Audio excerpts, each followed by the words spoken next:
안녕하세요. 오늘도 사연살롱을 찾아주셔서 감사합니다.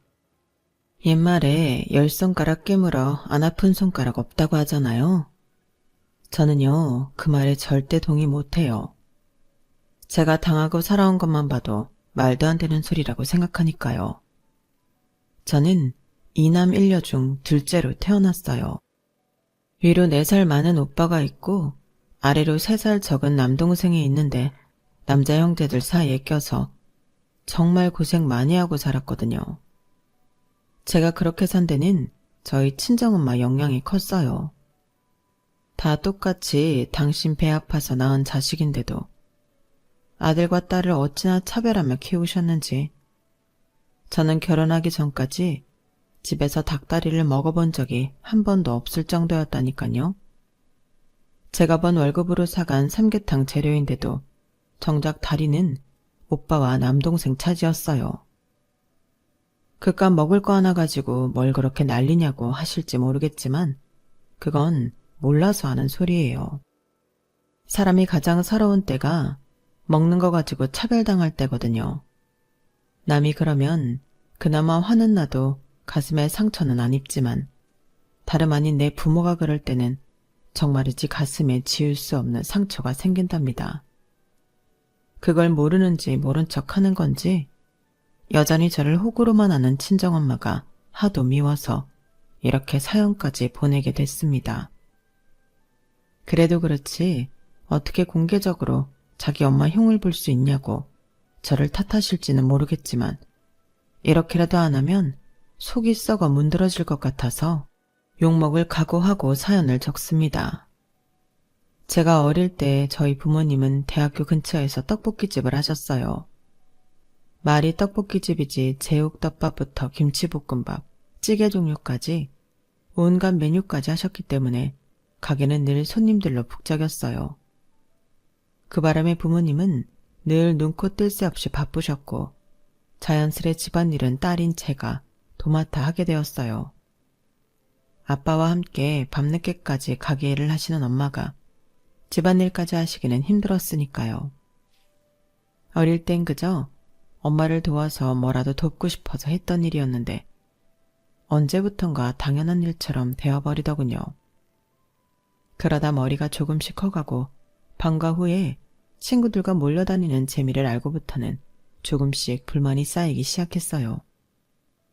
오빠랑 동생은 손 하나 까딱 안 하고 자기들 놀 거 다 놀고 있는데 왜 나만 학교가 끝나면 바로 집으로 달려와 오빠랑 남동생 밥을 차려주고 청소랑 빨래까지 해야 하는 건지 이해가 안 갔거든요. 거기다 그렇게 집안일을 해도 칭찬은커녕 제가 깜빡하고 세탁이 끝난 빨래를 널지 않았다고 꾸지람을 듣거나 집 청소를 제대로 못했다고 혼나기만 했어요. 그럴 때면 그렇게 서러울 수가 없더라고요. 그래서 참다 못해 엄마한테 하소연을 했어요. 오빠랑 동생도 있는데 왜 나만 친구들이랑 놀지도 못하고 집안일을 해야 하느냐고요. 그랬더니 엄마가 뭘 하시는 줄 아세요? 넌 여자고 오빠랑 동생은 남자잖아. 집안일이야 당연히 여자가 하는 건데 뭘 그렇게 생색을 내? 당연한 일하는 거 가지고. 기집애가 헛바람만 잔뜩 들어서는 툭 하면 밖으로 돌 생각만 하고 넌 어쩜 그렇게 이기적이니? 네가 안 하면 엄마가 밤늦게까지 일하고 집에 와서 집안일까지 해야 하는데 그거 좀 하는 게 그렇게 서운할 일이야? 난 너만 할 때 집안일에 밭일까지 돕고 살았어도 투정 한번 안 부리고 살았어. 코 깎아하는 게 그렇게 억울하면 네가 살아. 그럼 되잖아. 제가 바란 건 수고했다, 고맙다 이런 말 한마디였을 뿐인데 엄마는 그런 말을 해주기는커녕 제가 유난을 떠는 것처럼 몰아세우셨어요. 정작 손 하나 까딱하지 않으면서 집을 어지르고 제가 차려주는 밥을 먹고도 설거지 한 번 안 하는 오빠랑 동생한테는 저 몰래 용돈도 찔러주시고 운동화도 브랜드 제품으로 사주시면서 말이에요. 제 또래 친구들은 집에서 남녀 차별을 받으며 자라는 애들이 드물어서 특히나 저는 제 처지가 한스럽게 느껴졌어요. 그 나이 때는 친구들과 나를 많이 비교하곤 하잖아요. 저랑 제일 친했던 친구들만 봐도 애들 부모님이 딸이라서 오히려 더 집안일을 안 시키는 집이 많았어요. 결혼하면 집안일을 평생 하고 살 텐데 결혼 전까지는 공주 대접 받으며 살라고 안 시키는 집들도 있었고, 힘쓰는 건 남자가 해야 한다며 오히려 아들들한테 집안일이며 심부름을 시키는 집들도 많았거든요. 하지만 로마에 가면 로마법을 따르라고 저희 집에서는 부모님 말씀이 곧 법이었어요. 그러니 어쩌겠어요. 억울해도 참을 수밖에요.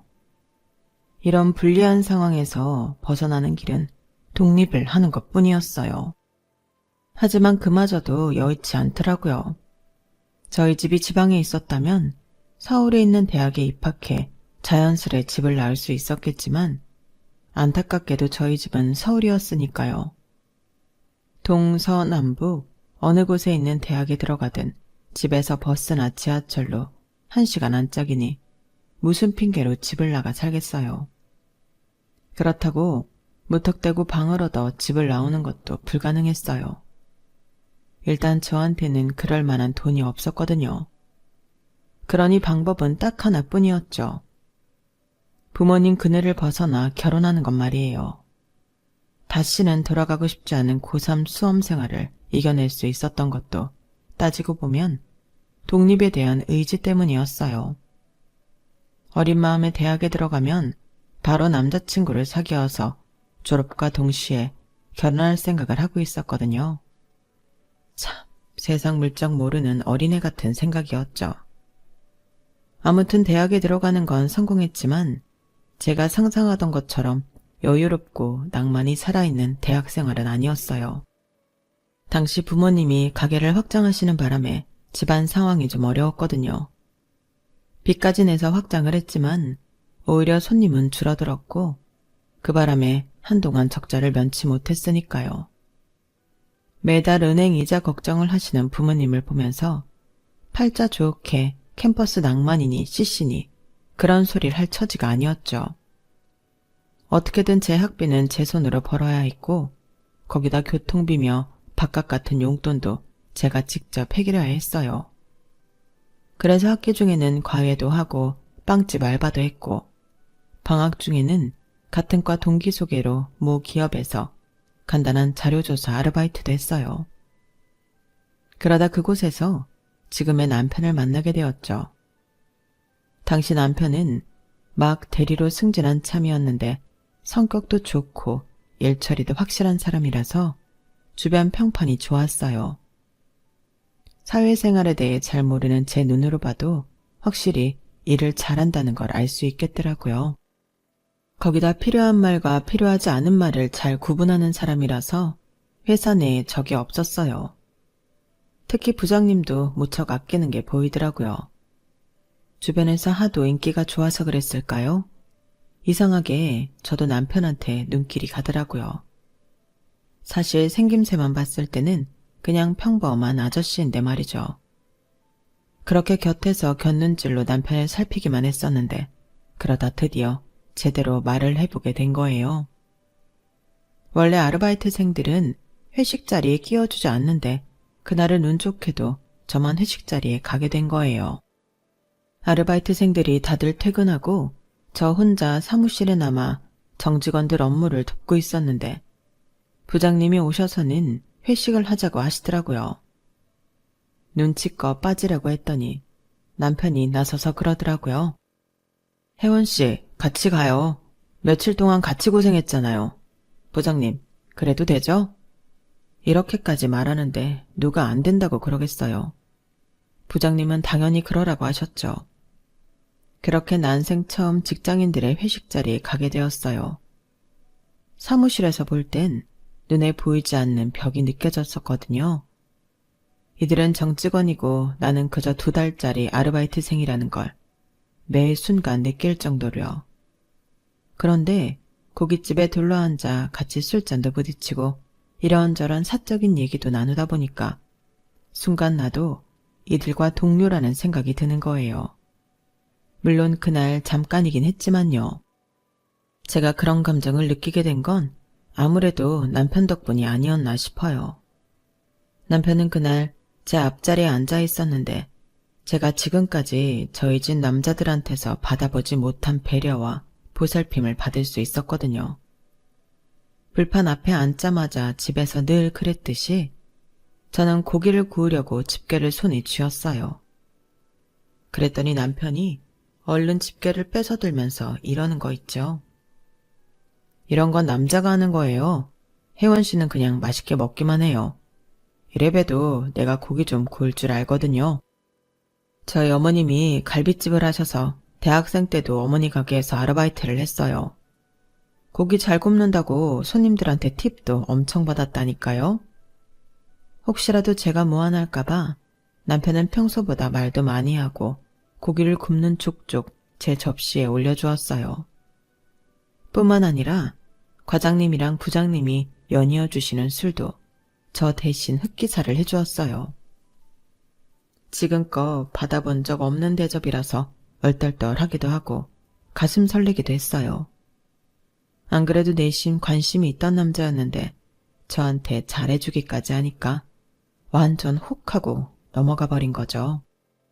게다가 회식이 끝나고 다들 집으로 돌아가는데 마침 남편이 저랑 같은 방향이라서 택시를 같이 타고 가게 된 거예요.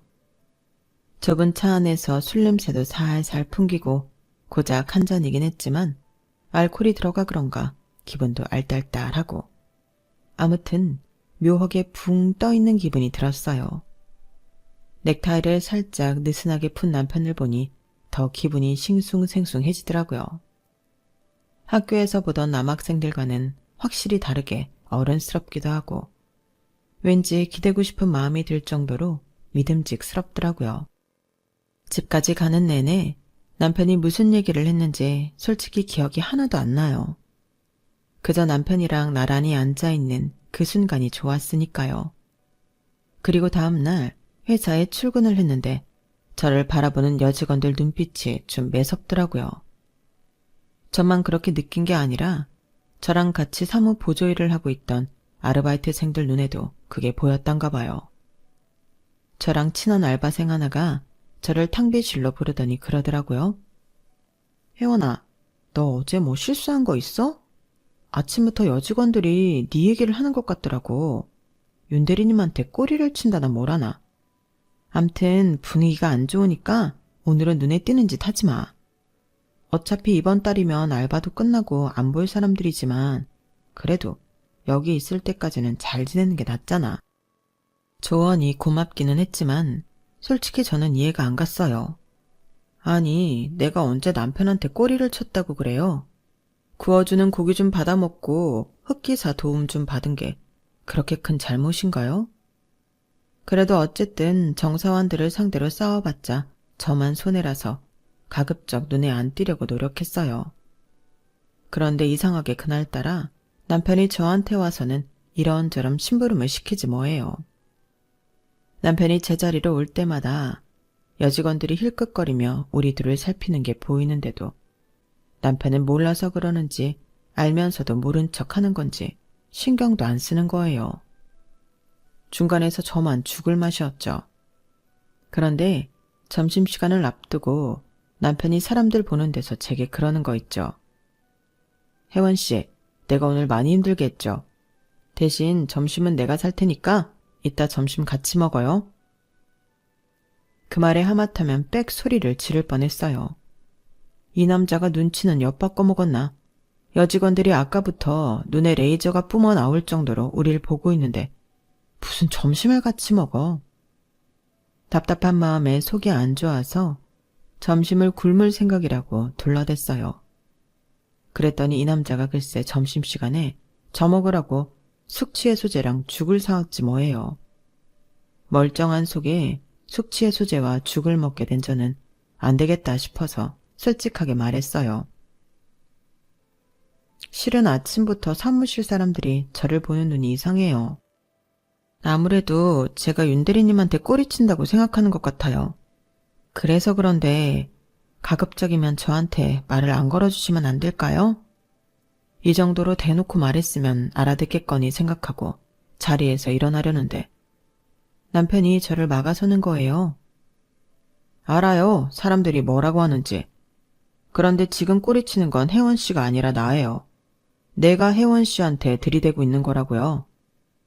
내가 어제 택시에서 했던 말 기억 안 나요? 나 혜원 씨가 마음에 든다고, 잘해보고 싶다고 했잖아요. 혜원 씨도 그렇다고 해놓고선 갑자기 왜 이래요? 혹시 어제 술김에 한 소리였어요? 솔직히 하나도 기억이 안 났어요.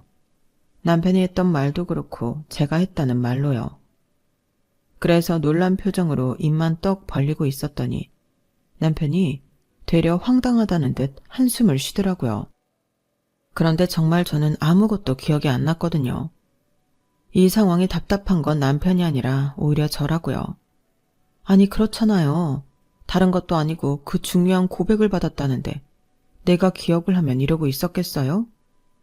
남편도 제 반응을 보고는 제가 정말 몰랐다고 생각했는지 표정과 목소리가 많이 부드러워졌어요. 그럼 어제는 몰랐다 치고 오늘은 어때요? 나랑 사귈 생각 있어요? 그동안 사람들 앞에서 자기 주장이 강했던 것도 아니고 상대를 불편하게 하는 말은 안 하는 사람이라서 몰랐는데 은근히 저돌적인 사람이더라고요. 제가 불편해하는 걸 뻔히 보면서도 기어이 대답을 들으려는지 꼼짝도 않고 제 앞에 서 있는 거예요. 그래서 생각 끝에 고개를 끄덕였죠. 그랬더니 세상 다 얻은 사람처럼 환하게 웃으면서 밥 먹으러 가자고 그러네요. 그날 회사 근처에서 남편과 함께 밥을 먹는데 밥이 코로 들어가는지 입으로 들어가는지 모를 정도였어요. 결국 알바가 끝나는 그달 말까지 저는 사무실 여직원들의 눈에 가시가 되었어요.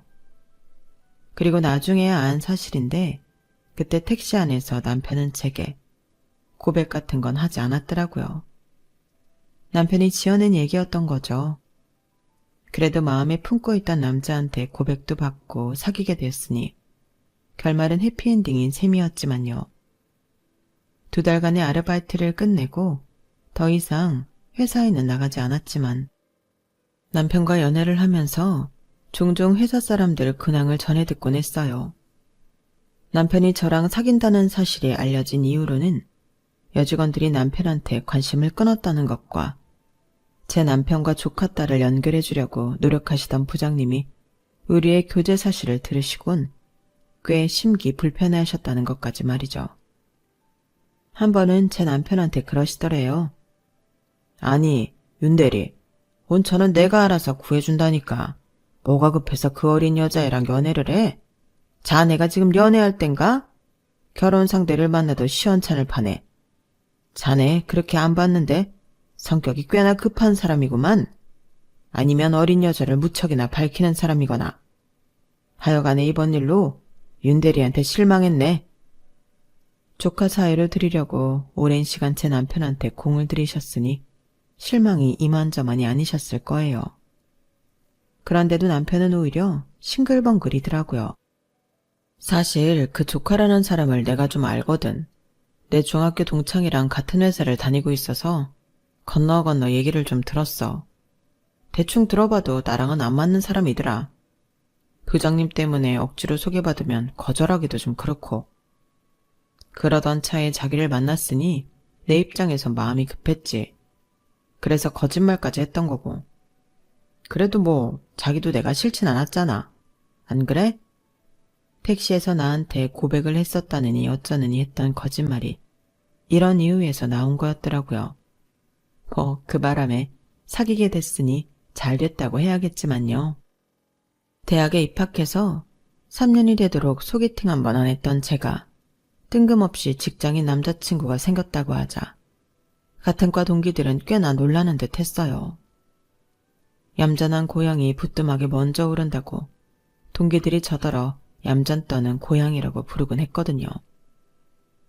4학년이 되고 본격적으로 취업 준비를 할 때 남편은 물심양면으로 저를 도와주었어요. 용돈이며 학원비도 대주고 모의 면접 준비도 도와주었거든요. 당시 저희 집은 상황이 많이 안 좋았는데 가게를 확장한 이후로 장사가 잘 안 되는 데다 아빠가 과로로 쓰러지셔서 병원 신세까지 지고 계셨거든요. 조금만 늦게 발견했으면 정말 큰일 날 뻔했을 정도로 아빠 상태가 위급했어요. 아빠가 병원에 입원해 계시는 동안 가게를 엄마가 도맡아 운영하셨는데 장사가 안 되다 보니 사채를 빌려 쓰게 되셨나 봐요. 남동생 학원비에 생활비, 아빠 병원비까지 나갈 돈은 수두룩한데 들어오는 돈은 적으니 어쩔 수 없는 선택이었던 거죠. 하지만 그로 인해 가게 사정은 더 안 좋아졌고 퇴원 후 뒤늦게 엄마가 사채를 썼다는 사실을 알게 된 아빠는 제대로 몸도 추스르지 못한 채 가게에 나가 일을 시작하셨어요. 무리하게 일을 하시다가 얼마 뒤 다시 쓰러지고 말았고 이번엔 전처럼 운 좋게 깨어나지 못하신 채 세상을 떠나시고 말았어요. 결국 엄마는 아빠 장례식 이후 가게를 정리해서 빚을 갚고 예전처럼 작은 규모로 다시 가게를 여셨어요. 그나마 다행인 건 제가 졸업 전에 취업에 성공했다는 거였죠. 그런데 기쁨도 잠시, 첫 월급을 타자마자 엄마가 바로 돈 얘기를 꺼내시더라고요. 제 월급을 내놓으라는 거였죠. 집이 이 모양인데 딸이 돼서는 집에 월급 가져오는 건 당연한 거지. 너야 대학까지 잘 마쳤지만 네 동생 생각도 해야지. 그러니 월급에서 차비랑 밥값만 빼고 다 가져와. 엄마, 어떻게 그래. 직장 생활하려면 옷이나 구두도 사야 하고 동료들 경조사비까지 나갈 돈이 한두 푼이 아닌데. 그리고 엄마는 왜 나한테만 월급 가져오라 그래? 오빠는 나보다 더 버는데도 월급 가져오란 소리 안 하잖아. 오빠랑 너랑 같아? 남자는 수중에 돈이 없으면 어깨가 움츠러든다고. 넌 네 오빠가 돈 없어서 남들 앞에서 빌빌거리고 살면 좋겠니? 남자는 자고로 안에서 대접을 받아야 밖에서도 길을 펴고 사는 법이야. 그러니 네 오빠한테는 괜한 소리 하지 마라. 집이 이 꼴이 됐는데도 저희 오빠는 겨울이면 친구들이랑 스키장에 다니고 여름이면 해외 휴양지로 여행을 다니곤 했어요. 무력은 어찌나 많은지 분수에 맞지 않는 명품 지갑에 명품 구두, 언젠가는 한 달치 월급을 다 털어야 할 만큼 비싼 명품 양복까지 사 입었더라고요. 그런데도 엄마는 이제 겨우 직장인이 된 저희 쥐꼬리만한 월급을 탐내시다니 정말 해도 너무한다는 생각이 들었어요. 지금까지 남편한테 신세진 게 있어서 이제는 저도 좀 데이트 비용도 내고 선물도 해주고 싶었는데 어림도 없게 된 거죠. 그래서 남편한테 하소연을 했더니 남편이 그러는 거예요. 그럼 우리 결혼을 좀 서두를까? 같이 살면 자기가 버는 돈은 집에 보태고 내 월급으로 둘이 살면 되잖아. 뭐라고? 자기가 왜 그렇게까지 해? 그리고 결혼은 뭐 빈손으로 해? 지금 우리 집 사정으로는 나 혼수도 못 해줘. 내 월급까지 가져다 쓸 판국인데 결혼은 어림도 없지. 자기가 나랑 결혼하겠다고 하면 방법이야 찾으면 되는 거지. 우리 그냥 이참에 확 결혼해버릴까?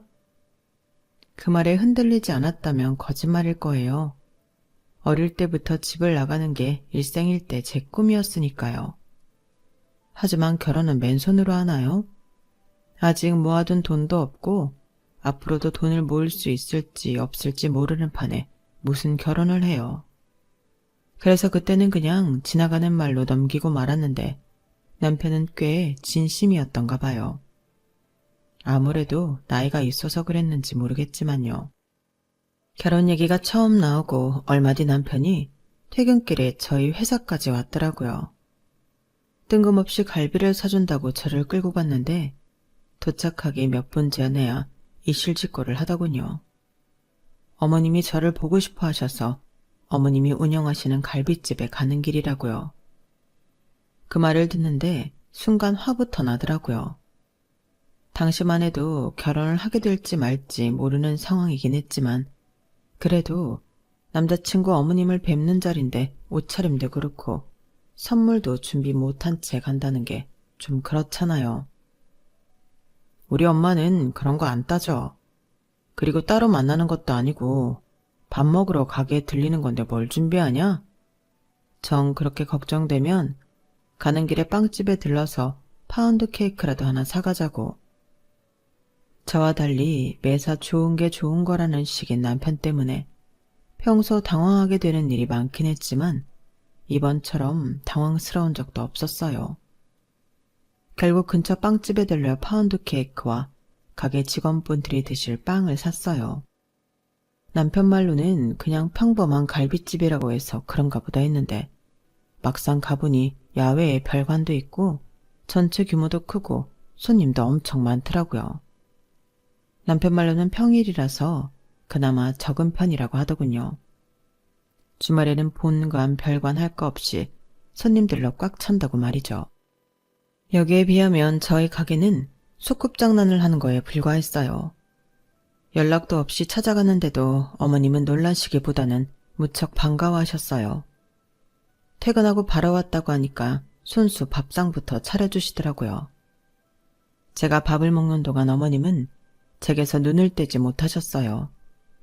직접 구운 고기를 제 밥숟가락 위에 올려주시고 하나라도 더 먹이시려고 반찬을 이것저것 내오시더라고요. 내가 딸이 없어서 그런가? 어쩜 이렇게 다 예뻐 보이나 모르겠네. 밥 먹는데 자꾸 쳐다봐서 미안해요. 안 그러려고 하는데도 다들 모르게 자꾸 눈길이 가요. 남편이 처음 회식 자리에서 그랬던 것처럼 어머님은 다 익은 고기를 제 앞접시에 잔뜩 올려주셨어요. 그래, 식은 언제 올릴 거예요? 우리 애 말로는 당장이라도 결혼식을 올리고 싶다고 하던데. 예식장 잡기 곤란하면 우리 가게 야외에서 하는 건 어떨까요? 식사는 본관에서 하면 되니까. 요즘은 스몰웨딩이 유행이라 그런가? 종종 우리 가게에 결혼식 의뢰가 들어와요. 별관 정원에 조경을 잘 꾸며놔서 그런가 야외 결혼식 하기 괜찮더라고요. 마치 진작부터 생각해 두신 것처럼 어머님께서는 결혼식에 대한 세세한 구상까지 전하시며 제 반응을 살피셨어요. 그러자 남편은 맞장구를 치며 엄청 좋아하더라고요. 요즘은 예식장 잡기도 힘들다는데 여기서 하면 일정 잡기도 편하고 따로 돈도 안 들고 좋잖아요. 어머, 너무 내 생각만 하는 건가? 젊은 사람들은 이런 데서 하는 게 싫을 수도 있는데 말이에요. 어머님은 혹시라도 제가 싫다고 할까봐 지레 걱정을 하셨어요. 솔직히 제가 싫을 이유가 없었죠. 어머님 말씀대로 돈도 안 들고 날짜도 우리 편히 가보며 잡을 수 있는걸요. 게다가 어머님이 왜 이곳에서 하라고 하시는지 그 이유도 알고 있고요. 제가 결혼 자금이 없다고 했던 걸 아들한테 전해드리시곤 어떻게든 부담을 지우지 않으시려고 그런다는 걸 제가 왜 모르겠어요. 남편도 그렇고 시어머니도 그렇고 저를 배려해주는 마음이 제 부모 형제들보다 훨씬 나았어요. 그 마음을 알기에 저도 자꾸만 결혼을 하는 쪽으로 흔들리더라고요. 이런 사람들과 가족이 되면 얼마나 좋을까 하는 생각에 말이죠. 그래서 두 눈 꼭 감고 남편 뜻대로 결혼을 하기로 마음먹었어요. 신혼집은 어머님이 살고 계신 집을 리모델링해서 살라고 하시더라고요. 아들을 장가 보내고 나면 어머님 혼자 그 큰 집에서 살기 그렇다면서요. 어머님은 가게 근처에 작은 집을 따로 알아보시겠다고 하길래 그럴 거 없이 같이 사시자고 했어요. 돈 한 푼 없이 맨몸으로 시집가는 주제에 어머님을 내쫓고 그 집에서 사는 게 마음에 걸렸거든요. 처음엔 한사코 거절을 하시던 어머님도 저랑 남편이 계속해서 졸랐더니 결국엔 못 이기시는 척 그러기로 하셨어요. 대신 함께 사는 집이니 혼수는 따로 해올 거 없이 어머님이 해주시겠다고 하시더군요. 염치 없는 건 알지만 저로서는 당장 가진 게 없었기 때문에 넙죽 받기만 했네요. 이미 결혼식부터 살집까지 다 준비를 한 채 엄마한테 결혼하겠다는 말을 꺼냈어요. 당연히 엄마는 펄쩍 뛰셨죠. 그런데 그 이유가 참 어이가 없더라고요. 그럼 막내 대학 등록금은 어쩌고? 네 월급 없으면 당장 다음 학기 등록금은 어쩌냐고. 이제 겨우 돈 벌기 시작해서 한시름 놓는가 했더니 벌써부터 결혼해서 집 나갈 꿈이냐? 넌 어쩌면 이렇게 양심이 없어. 동생 생각은 하나도 안 해? 이렇게 이기적인 걸 딸년이라고 키운 내가 미친년이지. 엄마는 가진 것도 없이 결혼하겠다는 딸 걱정은 안 되고 막내 아들 등록금 걱정만 돼? 애초에 그걸 왜 내 월급으로 내야 되는 건데. 오빠는 지 쓸 거 다 쓰고 사는데 왜 내 월급은 내가 아니라 막내를 위해서 써야 하느냐고.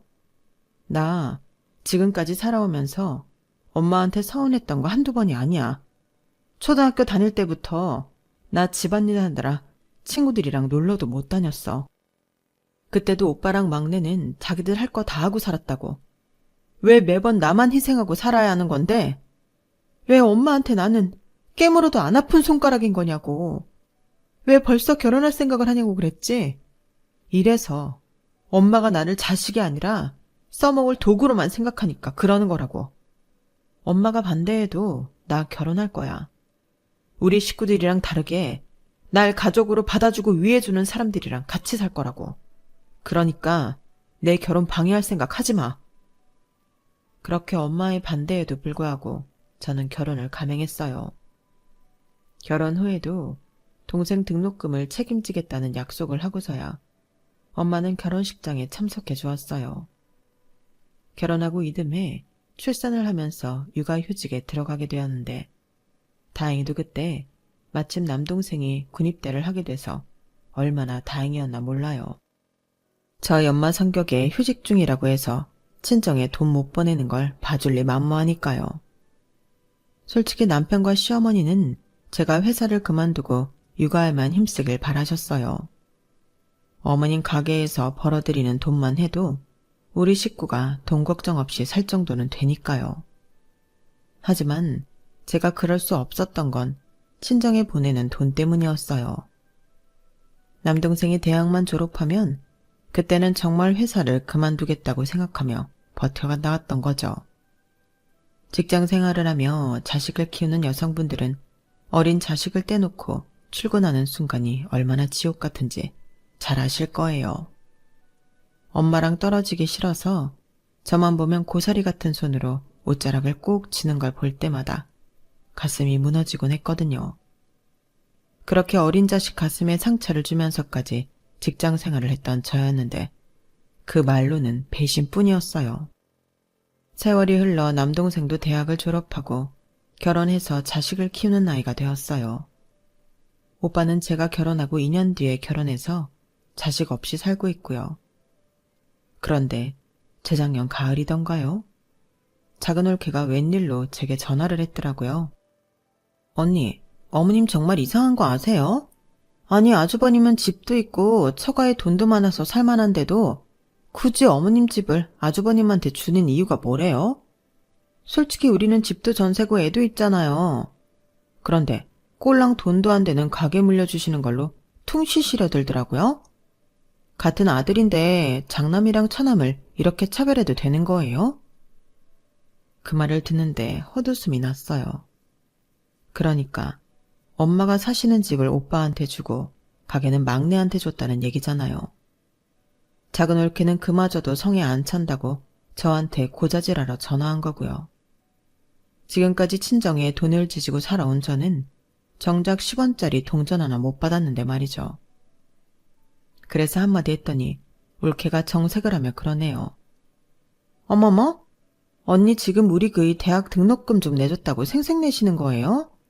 아니 그게 언제적 일인데 아직까지 마음에 담고 계세요. 그리고 아주버님이랑 언니는 부모님 덕보고 살았잖아요. 우리 그이만 집이 어려워지는 바람에 고생한 거 다 아는데. 그깟 걸로 생색을 내시니까 듣기 좀 그러네요. 전화 끊을게요. 괜히 언니한테 전화했다가 기분만 더 상했어요. 이렇게 전화를 끊고 난 이후로 올케는 제게 다시는 연락을 하지 않았어요. 오빠네는 원래부터 저를 비롯해 동생네랑도 연락을 잘 안 하고 살았고요. 말로는 잘 사는 처가 식구들하고만 교류하며 산다고 하더라고요. 원래 오빠는 돈 앞에서는 부모도 형제도 없는 사람이라서 놀라울 것도 없었어요. 그런데 그렇게 2년이 흐른 지금 황당한 일이 벌어진 거예요. 두 아들한테 전 재산을 다 넘겨줬던 엄마가 저희 집에 찾아와서 난동을 부리지 뭐예요. 그날은 집에 시어머니 혼자 계셨는데 저희 엄마가 옷가방을 들고 찾아와서는 다짜고짜 앞으로 이 집에서 살겠다며 시어머니한테 이러셨다는 거예요. 사돈, 지난 10년 동안 내 딸이 사돈 모시고 살았으니 이젠 내 차례 아닙니까? 하나뿐인 내 딸 자식 사돈이 부려먹고 살았으면 이제 저한테 양보하실 때도 된 거 아니냐고요. 사돈이야 가게 장사도 잘 되니 먹고 사는 게 문제겠어요? 하지만 저는요, 이제 집도 절도 없는 처지라서 여기 아니고서는 갈 데가 없답니다. 그러니 그 방은 나한테 넘기시고 사돈은 따로 살지 말아보세요. 그리고 시어머니 침대에 대자로 누워서는 꿈쩍도 않으신 거예요. 시어머니 전화를 받고 뒤늦게 달려온 저는 시어머니 침대를 차지하고 있는 엄마를 보고는 입이 떡 벌어졌어요. 엄마, 여기서 뭐 하는 거야? 빨리 일어나. 도대체 왜 이러는 거냐고. 그러자 엄마는 벌떡 일어나며 그러시는 거예요. 왜 이러긴? 아들 자식들한테 버림받고 내 딸년이랑 살려고 왔다. 왜? 그러면 안 돼? 너도 나 버리고 돈 많은 시어머니만 모시고 살 생각이냐? 아휴, 내가 자식을 헛기웠지. 늙음하게 자식들한테 버림받고 길바닥에 나 앉을 줄 누가 알았겠냐고. 아우, 서러워라. 아우, 내 팔자야. 엄마는 애처럼 서럽게 엉엉 울면서 주먹으로 가슴을 치셨어요. 그리고는 오빠와 동생이 엄마 재산만 빼먹고 딸네 집에 가서 살려며 내쫓은 일을 세세하게 털어놓았어요. 집만 주면 엄마를 모시고 살겠다고 했던 오빠와 가게만 물려주면 엄마 노후는 자신이 책임지겠다고 했던 동생은 둘이 짝이라도 한 것처럼 약속을 지키지 않았다고 하더군요.